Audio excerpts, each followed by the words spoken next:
Urban geography की YouTube lecture series में हम आज नगरीय भूगोल के विषय क्षेत्र, स्कोप या सब्जेक्ट मैटर विषय वस्तु को कंटिन्यू करेंगे।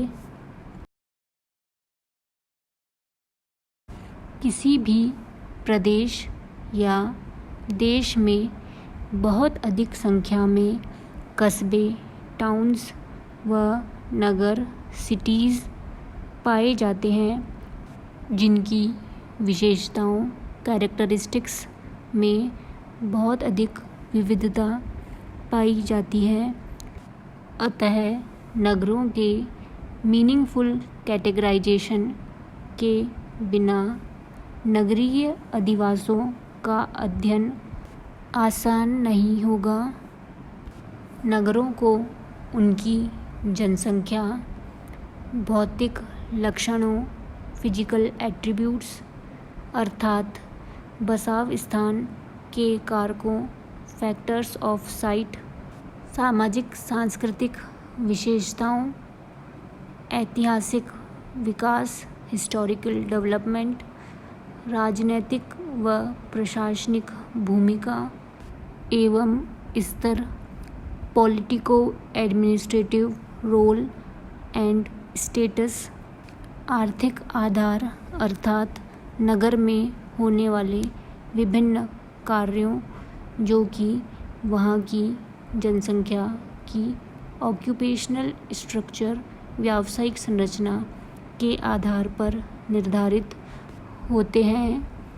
इन सभी आधारों पर नगरों का वर्गीकरण गुणात्मक क्वालिटेटिव तथा मात्रात्मक क्वांटिटेटिव मेथड्स के द्वारा किया जा सकता है। नगरों का कार्यात्मक वर्गीकरण फंक्शनल क्लासिफिकेशन नगरों द्वारा किए जाने वाले विभिन्न प्रकार के कार्यों जैसे औद्योगिक, इंडस्ट्रियल, व्यापार एवं वाणिज्य, ट्रेड एंड कॉमर्स, परिवहन व संचार, ट्रांसपोर्टेशन एंड कम्युनिकेशन, प्रशासनिक, एडमिनिस्ट्रेटिव, धार्मिक, सांस्कृतिक, रिलीजियस, कल्चरल व अन्य विशेषीकृत कार्यों, स्पेशलाइज्ड फंक्शंस पर आधारित है।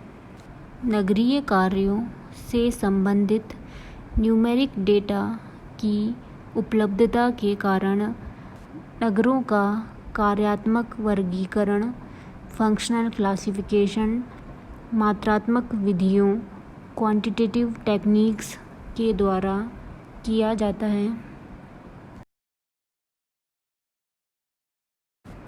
किसी भी नगर का स्वरूप, फॉर्म, उसकी इमारतों, बिल्डिंग्स, सड़कों, स्ट्रीट्स, खुले स्थानों, ओपन स्पेसेस, प्लॉट्स, भूमि के टुकड़े, पार्सल्स ऑफ लैंड से बनता है।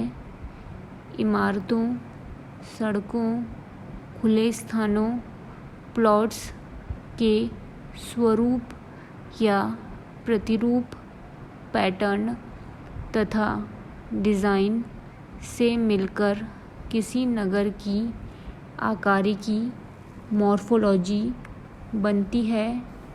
नगरीय आकारिकी का अध्ययन नगर के किसी क्षेत्र, किसी नगर विशेष या प्रादेशिक आधार पर कर सकते हैं।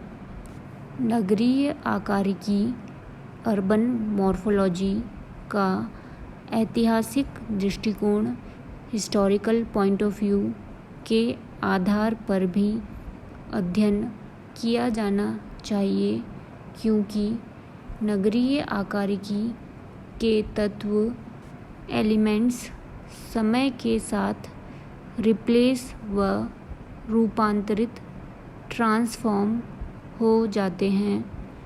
नगरीय आकारिकी से संबंधित समस्याओं का भी अध्ययन एवं विश्लेषण, एनालिसिस करना चाहिए, जिससे भविष्य में बेहतर प्लानिंग व मैनेजमेंट किया जा सके।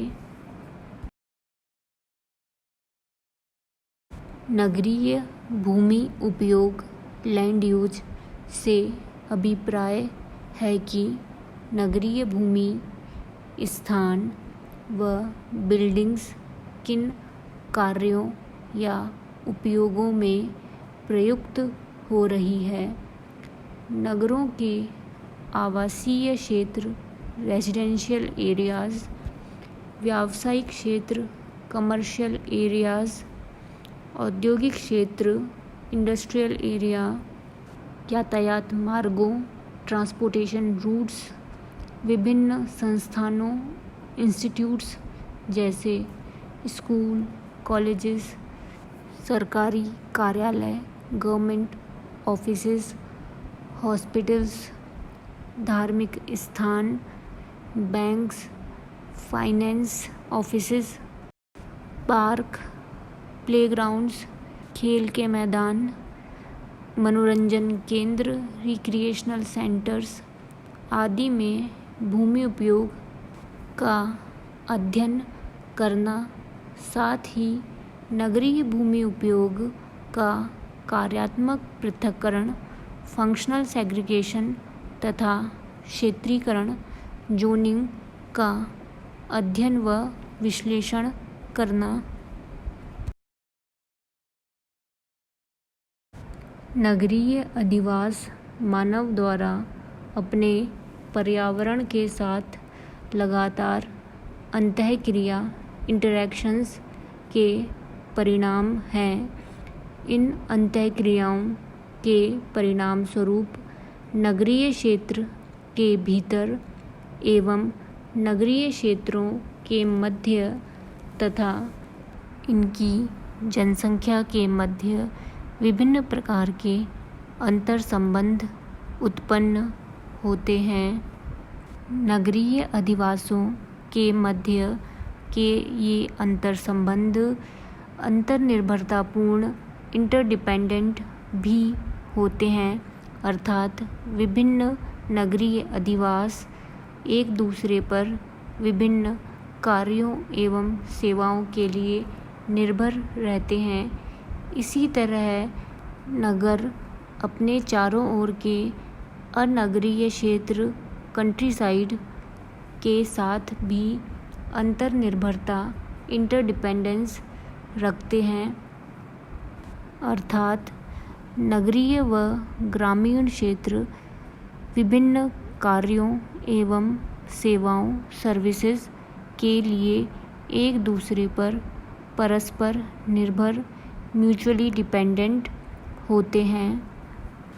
रे एम नॉर्दम ने नगरों व मानव के बीच विभिन्न प्रकार के संबंधों को समझाया है। ये संबंध हैं नगरीय स्थल व उसकी जनसंख्या के मध्य अंतःक्रियात्मक संबंध, विभिन्न नगरीय स्थलों के मध्य संबंध जिनसे नगरीय अधिवासों के स्थानिक वितरण प्रारूप, स्पेशियल डिस्ट्रीब्यूशन पैटर्न, स्थानिक दूरी, स्पेशियल डिस्टेंस को समझ सकते हैं, या यूँ कहें कि नगरीय अधिवासों की स्पेसिंग को समझ सकते हैं। नगरीय अधिवासों के लोगों के मध्य पाए जाने वाले अंतर संबंध जो कि मुख्यतः सामाजिक आर्थिक प्रकार के होते हैं। एक ही नगरीय स्थल के लोगों के मध्य के अंतर संबंधों का अध्ययन